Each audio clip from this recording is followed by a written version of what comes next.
eko ayo mullu irti ina fele male wale gawajti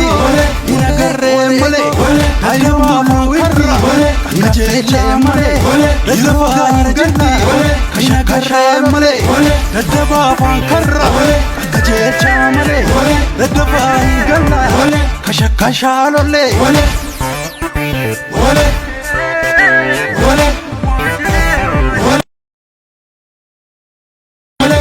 Nirana tu wale eko ayo mullu irti ina fele male irro gara jirti ina garre male dadaba fan karra kakkajeelcha male daddafa hingalla kasha kasha lolle